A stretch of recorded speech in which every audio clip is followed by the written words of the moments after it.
llega un momento muy doloroso, creo que es el momento más doloroso que yo he vivido, y fue perder mi hijo de 9 años. Vamos a retirar la máquina y si él despierta es un milagro, y si no, ya sabes, mamá, te lo vamos a desconectar. Cuando me dijeron eso,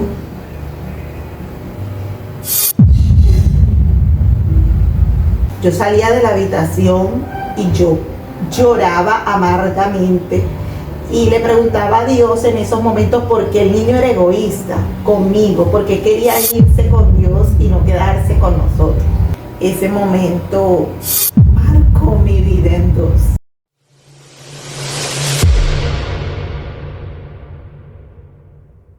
Buenas bendiciones. En este nuevo podcast me encuentro con mi hermana y amiga Yulis Payares, pero hoy quiero que ella sea la que nos cuente quién es Yulis Payares. Hola, bendiciones. Mi nombre es Yulis Payares, tengo 37 años y por gracia y misericordia de Dios soy pastora de damas en la congregación donde asisto, y estoy aquí para colaborarle a mi pastora, hermana en Cristo, amiga, Stephanie de la Cruz, en este momento de edificación para ustedes y para nosotros. Bueno, este nuevo podcast tiene como título Después del dolor. Hoy lo que le queremos preguntar, o lo que le quiero preguntar especialmente a mi hermana Yulis, ¿cómo fue ese proceso del dolor viviéndolo aún en Cristo? Porque como le decía en el podcast pasado, muchas personas creen que por nosotros ser cristianas, seguir a Cristo, ¿verdad?, no vamos a pasar procesos de dolor. Pero la diferencia es que en Cristo tenemos un verdadero consuelo. Tenemos esa palabra y ese ser sobrenatural que nos alienta y que nos anima todos los días a seguir. Entonces, hoy quiero preguntarte eso, aún conociendo a Cristo, ¿cuál fue ese proceso de dolor por el que pasaste? Bueno, yo tenía aproximadamente 6 años de ser cristiana y todo marchaba excelente en mi vida. Estaba muy feliz porque desde que conocí a Cristo Dios había hecho muchas cosas maravillosas, había organizado mi vida. Y llega un momento muy doloroso, creo que es el momento más doloroso que yo he vivido, y fue perder mi hijo de 9 años. De verdad que esto es una experiencia demasiado dura. Las mamás que pasan por esto, los padres, saben que es un dolor que nos quedamos cortos cuando hablamos de él, porque solo quien lo vive sabe lo fuerte que es, lo tanto físico, mental, espiritual. Es un dolor muy fuerte y desgastante. Mi hijo tenía 7 años cuando le diagnosticaron una leucemia mieloide aguda. Cuando ese momento llega a mi vida, yo me derrumbé por completo. Aún no tenía las bases en Cristo que tengo ahora. Ya era cristiana, pero me faltaba conocer más, ir a las profundidades con el Señor, y le dan ese dictamen al niño. El doctor me dice que me lo podía llevar a casa y esperar el tiempo que Dios permitiera que el niño pues partiera, o podía colocarle el tratamiento que era la quimioterapia en ese momento, pero que por el estado del cáncer tan avanzado que estaba, él decía que inmediatamente le colocara la quimio podía morir. Entonces yo estaba entre ese, o le coloco el medicamento y se muere, o me lo llevo para la casa y espero unos días. Pero orándole al Señor, me acordé de muchas palabras en las que escuchaba cada domingo, cada viernes, las profecías. Por eso dicen que el pueblo sin profecía se desenfrena, y en ese momento hubo un freno en mi vida y yo le dije al doctor: colóquele la quimio, y empezamos un tratamiento de 2 años, un tratamiento bastante duro. Me tocó irme a la ciudad de Bogotá y se le hicieron 2 trasplantes. Fueron momentos duros, como esposa, como mujer, como madre. En este momento llega estando yo recién casada y con un bebé de 3 meses. Mi bebé tenía 3 meses cuando mi hijo enferma.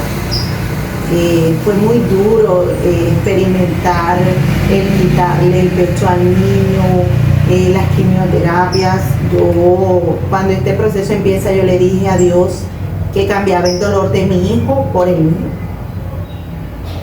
Y yo pude vivir el proceso del cáncer. Cada quimioterapia, a mí era que se me inflamaban los ganglios, a mí era que me daba fiebre. Cuando había una quimio que era azul, y cuando yo me lavaba el cabello y me bañaba, yo botaba ese líquido azul. Y vivir toda esta experiencia como mamá fue muy dura, pero había un consuelo que era el Espíritu Santo de Dios. Me aferré a la oración, al ayuno, adorar. Yo adoraba 24/7 a Dios. Mi niño me ayudó mucho en este proceso porque él también era conocedor de la palabra. Fue llevado desde que nació, fue presentado en el templo y fue criado en el Evangelio y él tenía sus bases. La pregunta también sería, o sea, con un niño de 7 años, es un niño que ya tiene conocimiento, que ya sabe lo que está enfrentando, que ver cada médico que venía hacia su cuerpo, quizás inyectarlo. Cuéntanos esa parte, o sea, él de pronto te decía, mami, nosotros conociendo a Dios pasa esto, o realmente él estaba como tranquilo con lo que estaba pasando, sin saber a lo que, porque uno adulto sabe lo que venía más adelante, pero quizás el niño no sabía cuál era el proceso a seguir. ¿Qué te decía él en ese momento? Bueno, Rodo nunca supo que él tenía cáncer, nunca se le mencionó esa palabra. A él siempre se le habló con el nombre de la enfermedad. Y como él era un niño, él lo veía como una enfermedad cualquiera. De hecho, hay una anécdota, una vez estábamos en el aeropuerto y se acercó un extranjero y le pregunta que por qué usaba tapabocas, porque en ese tiempo no había estado la pandemia y las personas que usaban tapabocas eran escasas. Y ver un niño con tapabocas a cualquiera le causaba curiosidad. Y le preguntan, el extranjero le dice que por qué usa tapabocas. Y él dice, no, yo lo que tengo es leucemia. Y lo grita así en la sala de espera, en el aeropuerto, y todas las personas quedaron paralizadas. Y para él era algo normal, él no lo vio como sinónimo de muerte, y yo tampoco. Sí tenía mucho miedo, porque yo le decía a Dios, Señor, yo no sé cuál va a ser el fin de todo esto. Mi fe fue zarandeada como trigo. De verdad que es muy difícil, pero Dios es inmensamente bueno y pudimos entender que era un proceso. No lo vimos como un castigo, no lo vimos como para señalar a Dios, no peleamos con Dios. Siempre Él fue como esa fortaleza que nos ayudó a vivir el proceso. O sea, nunca peleamos con Dios ni nos sentimos como, Dios, ¿por qué me hace esto? Dios, ¿por qué es malo? Dios, ¿por qué si Él es un niño? No. Siempre lo vimos como que quiere Dios con esto para nuestras vidas. Ahora, ya el proceso, entonces cuando viajas a Bogotá, el médico te empieza a decir, ahora vamos a hacer esto y esto, también cómo fue ese espacio, o sea, tú confiabas en cada cosa que iban a empezar a hacer cada tratamiento. Bueno, sí, yo tenía mucha fe, pero también era conocedora del que añade ciencia, añade dolor. Y en realidad cada proceso y procedimiento que se le hacía al niño era doloroso físicamente para él, pero el niño tuvo una preparación en intimidad con Dios. El niño siempre permanecía orando, siempre permanecía muy cerca de la oración, de mami, léeme la Biblia, quiero estudiar este libro. Y en todo eso Dios se le reveló a él en el amor, y el niño pudo entender que lo mejor era estar con Dios en su humanidad. A mí me dolía como madre cuando él me decía, mami, yo me voy a morir y yo quiero estar allá en el cielo contigo. Y me lo decía de una manera tranquila, me decía, yo te espero allá relajado en las nubes caminando. Eso es hermoso, mamá. Y yo, en mi humanidad de madre, yo salía de la habitación y yo lloraba amargamente y le preguntaba a Dios en esos momentos por qué el niño era egoísta conmigo, porque quería irse con Dios y no quedarse con nosotros. El niño me enseñó que cuando tenemos un hijo en una fase terminal de cáncer no hay pérdida. Es igual o a sanidad o a salvación, y en las dos hay ganancia.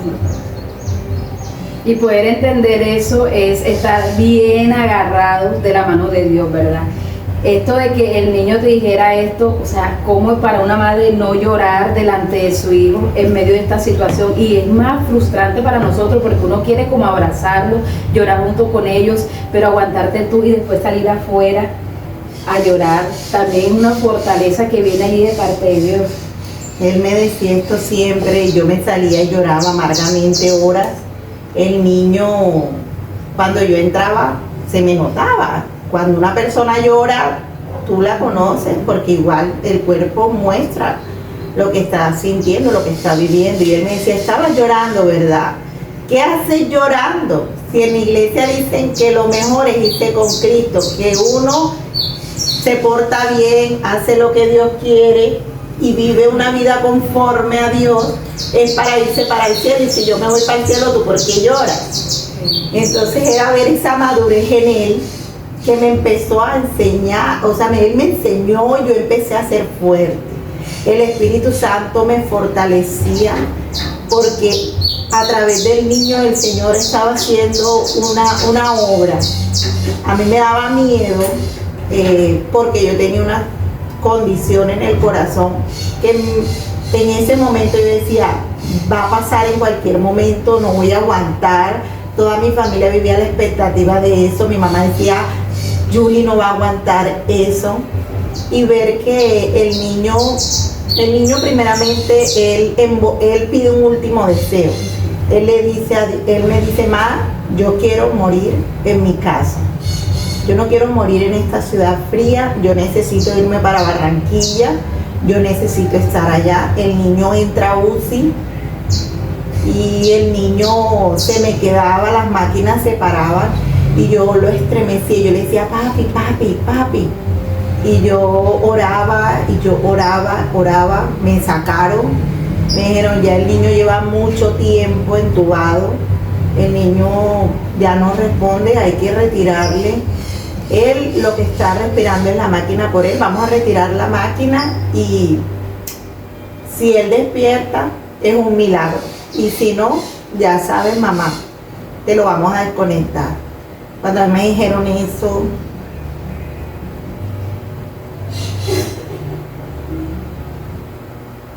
a mí me retiran de la sala de UCI.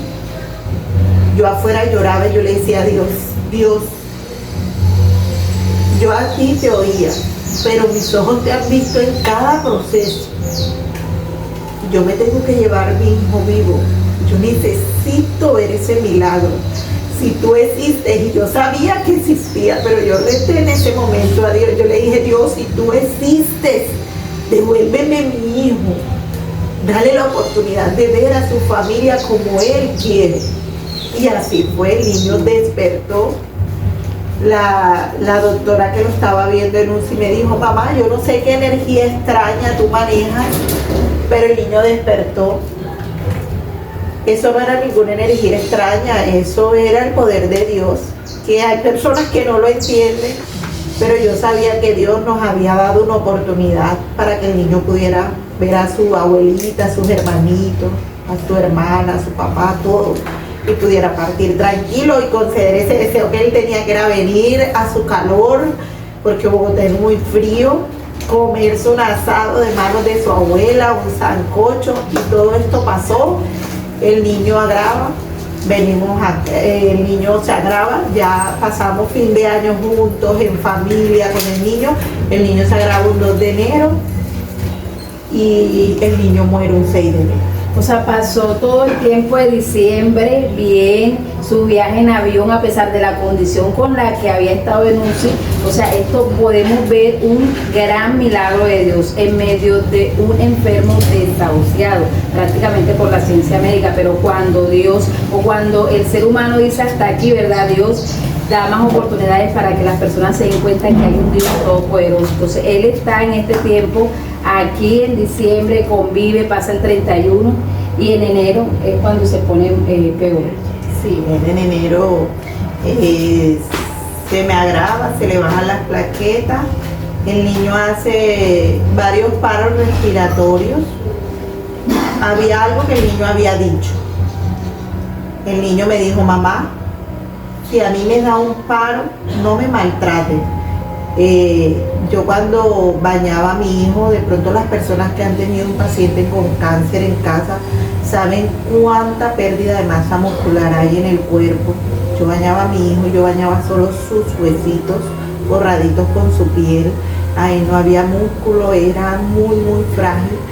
Y él me decía: mamá, que no me maltraten con esas máquinas, que no me revivan, que me dejen vivir mi curso normal de morir. Si es la voluntad de Dios y ese es el momento de partir, déjenme, no me maltraten, no me hagan nada, porque él había visto muchos niños que los reanimaban y a los 2-3 días fallecían. Entonces todo ese proceso fuerte que el niño vivía, que todo lo que le colocaban lo hacían para reanimarlo y terminaba muriendo. Entonces él me decía que si a él le daba un palo, yo manifesté eso en UCI, y en UCI me decían que no, que tenían que reanimarlo. De hecho, yo estoy segura que ellos hicieron maniobra de reanimación, pero el niño partió con el Señor 6:20 de la mañana. Ese momento marcó mi vida en dos. Ese momento fue muy duro. Yo no podía dormir, esa madrugada yo no pude dormir, yo sentía que yo me ahogaba. Yo le decía a mi esposo que me iba a morir, le decía: mamá, me voy a morir, me siento muy mal, me estoy ahogando, yo no sé qué tengo, ayúdenme, llévenme para la clínica. Pero mi suegra, que es una pastora de muchos años, que Dios la usa, ella dice que ahí Dios estaba haciendo un desprendimiento de matriz, porque el niño partía y que eso era algo natural porque yo era su madre y eso era lo que yo sentía, ese momento en que ya el niño iba a partir y que había que desarraigarlo, que fue un proceso espiritual que yo viví para después poder tener nuevas fuerzas. Hablando de nueva fuerza, después del dolor que vino, Yuli, porque para muchas madres cuando pierden sus hijos después del dolor viene depresión, viene más angustia, viene más dolor. ¿Cuántas madres no se suicidan después que han perdido a su hijo? Pero para ti la pregunta es, después del dolor que vino. Bueno, yo cuando mi hijo muere, yo a todo el mundo, a todas las personas, yo siempre les manifestaba que Dios sí existía, y el dolor llegó, me reventó. Yo digo que yo siempre describo eso como cuando un vaso de cristal se parte, pero Dios todo lo hace nuevo. Dios desde antemano, 3 meses antes que Rodo enfermara y muriera, 3 meses antes de su diagnóstico, Dios me permite tener un bebé que no estaba en mis planes y me da un bebé varón.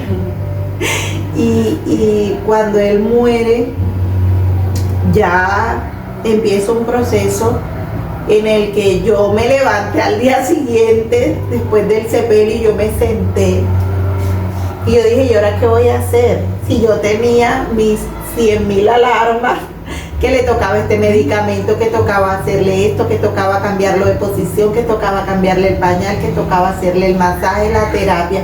Eran tantas cosas que yo mantenía una rutina ocupada. Y al él morir al otro día yo me levanto y yo no tenía que hacer. Para mí no había nada que hacer, el niño había muerto y yo no tenía nada que hacer. Había sido mi rutina durante 2 años y medio, 100 de 100 con él. Y cuando pasa esto, hay un hombre, una historia en la Biblia, está en el segundo libro de Samuel, en el capítulo 12, verso 15. Es la historia de un hombre que pierde su hijo. Y este hombre no es cualquier hombre, era un hombre conforme al corazón de Dios, que había ayunado y que había orado y que había estado allí para que su hijo no muriera. Pero cuando su hijo muere, este hombre decide ir y adorar a Jehová. Después del sepelio del niño, al día siguiente había una vigilia. Cuando yo llego a la vigilia, los pastores me dicen: no pensábamos que vendrías, pero yo fui a esa vigilia, yo adoré, gocé, hacíamos un trencito, me acuerdo yo, y ese era el trencito de la sanidad, de la salvación. Usted adoraba y se entraba en ese tren y ahí Dios hacía cosas maravillosas. Y yo participé de mi tren y todo bien. Y después yo mirando esta historia en la Biblia, donde este hombre, cuando ya su hijo muere, él se levanta, va, adora a Jehová, se cambia de ropa, come porque no había comido porque estaba en ayuno, y la gente le dice: oye, pero ven acá, si te estabas muriendo literal porque tu hijo estaba enfermo, y ahora que se murió estás comiendo, te cambiaste, adoras a Dios, ¿qué pasó ahí? Y él decía, dice la palabra, que él dijo: es que ya yo no puedo hacer nada, ya yo no lo puedo revivir. Con amarga, si te suicidas, tu hijo no va a revivir. Si te amargas, tu hijo no va a revivir. Si hay muchas prácticas, porque he conocido muchas, con este proceso yo conocí más de 20 mamitas que perdieron su hijo en ese lapso de esos 2 años y medio. Y unas hablan con los ángeles, no sé qué, o sea, un poco de prácticas extrañas. Ninguna de esas prácticas nos van a devolver a nosotros el hijo. Lo único que nos va a nosotros un día dar la oportunidad de verlo, porque dice la palabra que los primeros que se van a levantar van a ser los muertos. Entonces, lo único que me va a llevar a mí a eso es seguir una vida con Cristo. Nuestros niños son ángeles, los niños pequeños son ángeles, son personas que no tienen pecado, no tienen maldad. Ellos ganan la salvación y de una manera, digamos, lo que es chévere. No como uno adulto, que uno vive diversas situaciones y uno siempre está peleando con la carne y buscando esa manera de salvarte. Todos los días uno tiene que estar crucificando la carne para uno seguir en la salvación, ¿cierto? Y ver que ya el niño adquiere la salvación. Entonces yo hice lo mismo que hizo el salmista. Él dijo: yo ya no puedo revivir mi hijo, ya mi hijo murió, ahora yo soy el que tengo que ir a él. Entonces, si yo soy la que tengo que ir a él, yo que tengo que hacer, vivir una vida conforme a como Dios quiere que vivamos. Y eso no es odiando, eso no es reprimiéndome, amargándome y haciendo prácticas que no me van a llevar que no son agradables a Dios. Exactamente, Yuli. Para finalizar, ¿qué palabra le darías tú a esas madres que en estos momentos están atravesando por ese tipo de situación, o quizás están en un hospital también con su hijo, ¿verdad?, en una de estas enfermedades? ¿Qué palabra le darías conforme a la palabra de Dios? Bueno, mi lema siempre, después que mi hijo murió, ha sido: Rodolfito, en el cielo nos vemos. Y qué chévere que cada mamá pueda adquirir esto para ella, que sin importar la condición de su hijo, esté muerto ya, esté en una fase terminal, esté en estado paliativo o esté en una clínica, la fe es lo último que podemos perder, porque yo perdí mi hijo, pero yo conozco madres que sus hijos están vivos, que pudieron, Dios le dio la oportunidad de tenerlos con vida. La invitación a las mamás es a entender que los hijos son herencia de Jehová. Si mi hijo Dios me lo dio y me pertenece para cuidarlo en un plano terrenal, pero si la palabra a mí me enseña que es herencia de Jehová, yo sé que en algún momento ese heredero va a reclamar su herencia, la va a pedir. No sé si es cuando tenga en el vientre, no sé si es cuando sea un bebé, no sé si es cuando tenga 9 como pasó en mi caso, no sé si es cuando tenga 20, 30, no sé. Pero el día que el heredero lo pida, no pelear con él porque él lo dijo que herencia de Jehová, solo si le pertenecen a él. Lo importante es que nosotros como padres hayamos dado el cielo para que podamos estar tranquilos y el Espíritu Santo console nuestros corazones. Soberano es Dios, ¿verdad? Y aceptar la voluntad de Dios no es fácil, pero como dice la palabra, es la agradable y la perfecta. Te doy muchas gracias, Julie, por compartir con nosotros este gran testimonio, que sé que así como habló, así como Dios fortaleció tu vida a través de esta palabra, también Dios va a fortalecer la vida de muchas madres y aún padres, varones, hermanos, tíos que también sufren este dolor y esta angustia. Quiero darte un abrazo de parte de Dios y saber de que Dios ha estado en medio de este proceso, ¿verdad? Entonces, Dios te guarde, te bendigo de parte de Dios y nos vemos en un nuevo podcast, porque Dios quiere siempre hablar por medio de este medio a muchas más vidas. Bendiciones.